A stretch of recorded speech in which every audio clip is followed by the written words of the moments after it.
في كلامه المجيد وفرقانه الحميد. أعوذ بالله من الشيطان الرجيم.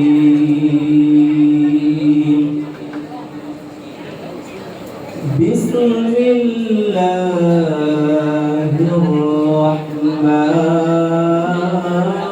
الرحيم. كل نفس ذائقة الموت.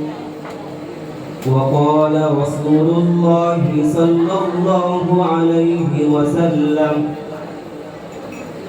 أكثروا ذكر هادم لذات الموت، أو كما قال عليه الصلاة والسلام: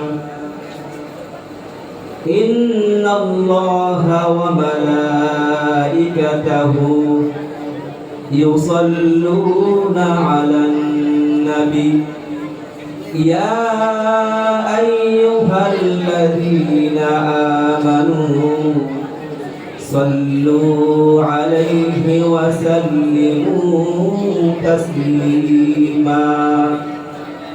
اللهم صل على محمد وعلى آل محمد كما صليت على إبراهيم وعلى آل إبراهيم إنك حميد مجيد.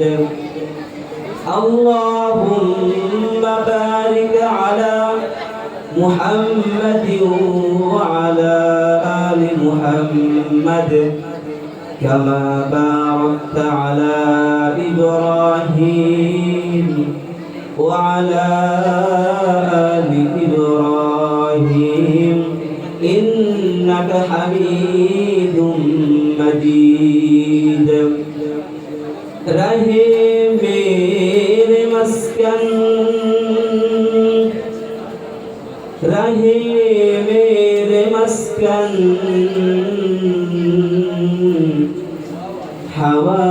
حوالی کعبہ، بنے میرے مدفن دیار المدینہ، بلغ العلا بکمالہ كشف الدجى بجماله، حسنت جميع خصاله، صلوا عليه وآله. الحمد لله. ঐতিহ্যবাহী উসমানিয়া কওমিয়া আবিয়া মাদ্রাসার সাহিত্য বিভাগ কর্তৃক আয়োজিত পবিত্র সিরাতুন নবী সাল্লাল্লাহু আলাইহি ওয়াসাল্লাম উপলক্ষে বাৎসরিক শিক্ষামূলক প্রতিযোগিতার আজ প্রথম দিকের তৃতীয় অধিবেশনের সম্মানিত সভাপতি, বিজ্ঞ বিচারক মণ্ডলী, আমার সামনে বাংলার বিভিন্ন অঞ্চল থেকে তলবে ইলম ছাত্র ভাইরা, সকলকে জানাই আমার অন্তরের স্থল থেকে মোবারকবাদ। সর্বপ্রথম ওই রবের দরবারে শুকরিয়া আদায় করেছি, যেই রব্বুল আলামিন আপনাকে আমাকে ভালোবেসে মহব্বত করে দ্বীনি মজলিসে আসার এবং বসার তৌফিক দিয়েছেন। এই জন্য সকলেই শুকরিয়া আদায় করি, আলহামদুলিল্লাহ। আমি কোরআনে পাক থেকে একটি আয়াত তেলাওয়াত করেছি এবং রাসূল সাল্লাল্লাহু আলাইহি ওয়াসাল্লামের অসংখ্য হাদিস থেকে একটি হাদিস পাঠ করেছি। এই কোরআন হাদিস এবং আয়াত থেকে কিছু কথা বলার চেষ্টা করব ইনশাআল্লাহ। আল্লাহ রাব্বুল আলামিন কোরআন পাকে বলেন কুল্লু নাফসিন যায়িকাতুল মাউত, প্রতিটি প্রাণীর মৃত্যুর স্বাদ গ্রহণ করতে হবে। এদেশে যত ইহুদি, খ্রিস্টান, মুসলমান, বৌদ্ধ, যত জাতি, যত লোক আছে, সমস্ত মানুষই এই মৃত্যুর প্রতি আত্মবিশ্বাস আছে। সকলেই জানে যে একদিন না একদিন মৃত্যুবরণ করতেই হবে। কার কখন মৃত্যু হবে কেউ জানে না, শুধু একমাত্র আল্লাহ রব্বুল আলামিন জানে কার কখন মৃত্যু হবে। আল্লাহ রব্বুল আলামিন অপর এক আয়াতে বলেন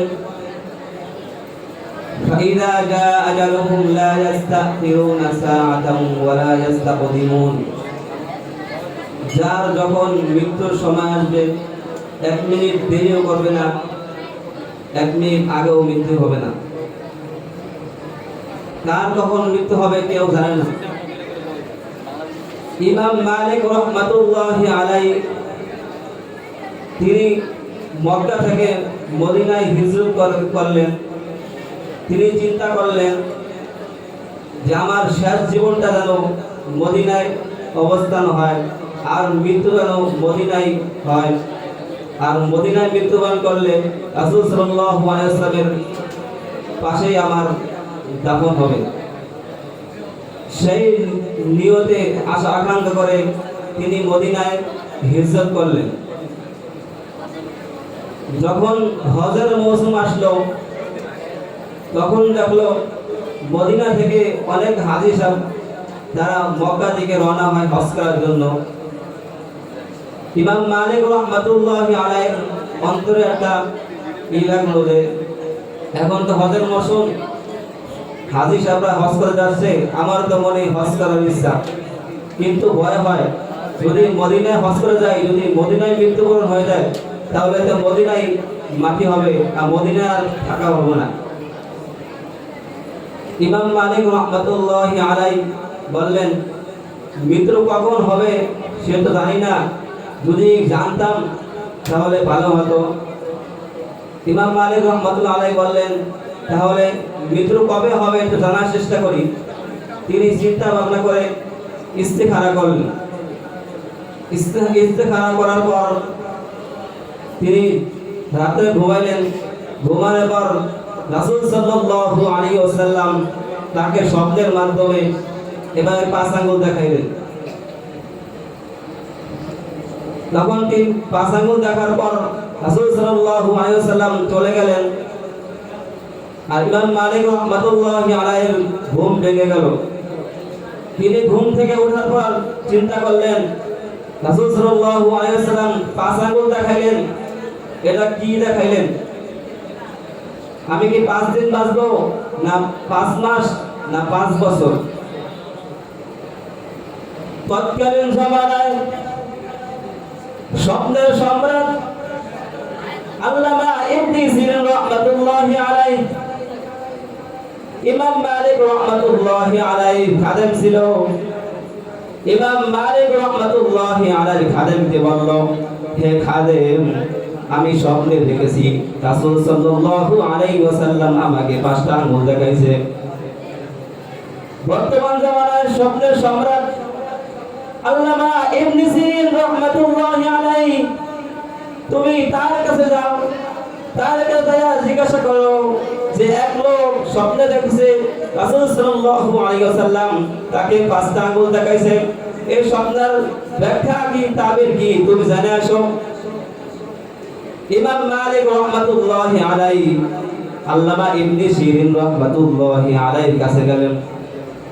তাই বললেন, হযরত, এক লোক স্বপ্নে দেখছে রাসূলুল্লাহ সাল্লাল্লাহু আলাইহি ওয়াসাল্লাম এভাবে 5 আঙ্গুল দেখাইছে। ইবনে সিরিন রাহমাতুল্লাহি আলাইহি বললেন, কে দেখেছে নাম বলো। খাদেম বলল, নাম বলা নিষেধ। আল্লামা ইবনে সিরিন রাহমাতুল্লাহি আলাইহি বললেন, নাম বলা নিষেধ, কিন্তু আমার তামিল বলা নিষেধ।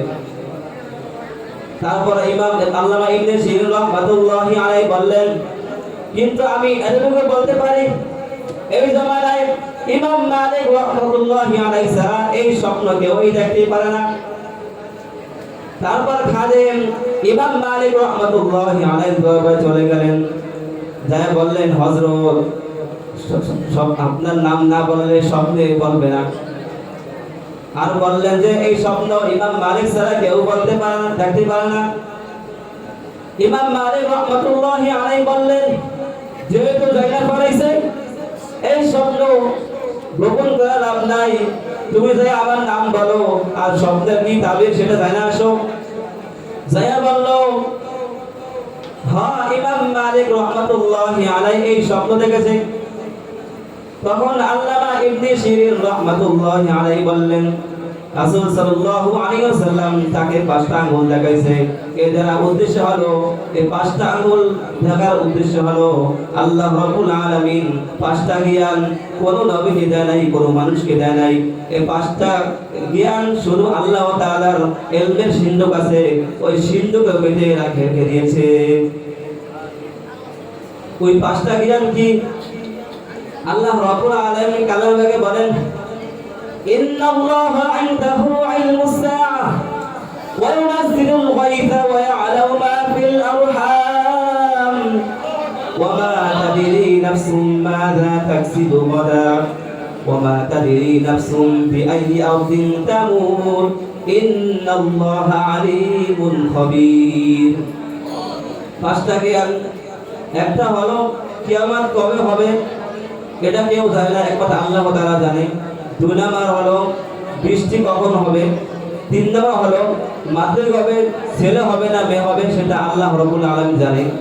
চার নাম্বার হলো কার রিজিক কখন কোথা থেকে আসবে সেটা একমাত্র আল্লাহ তাআলা বলেন জানেন। পঞ্চম নাম্বার হলো কার মৃত্যু কখন হবে সেটা একমাত্র আল্লাহ রাব্বুল আলামিন জানে। আল্লাহ রাসূল সাল্লাল্লাহু আলাইহি ওয়াসাল্লাম একটা হাদিস পড়েছি, হাদিসটা হলো আকসিরু যিকরা হাযিমিল লাযযাতিল মাউত, তোমরা বেশি বেশি মৃত্যুকে স্মরণ করো, কারণ মৃত্যু দুনিয়ার স্বাদকে ধ্বংস করে দেয়। এজন্য আমরা সব সময় মৃত্যুকে স্মরণ করব। যেহেতু মৃত্যুকে স্মরণ রাখি তাহলে আমার দ্বারা গুনাহ কাজ হবে না। আল্লাহ তাআলা আমাকে আপনাকে এই কথার উপর আমল করার তৌফিক দান করুন, আমিন। ওয়া আখির দাওয়ানা আলহামদুলিল্লাহি রাব্বিল আলামিন।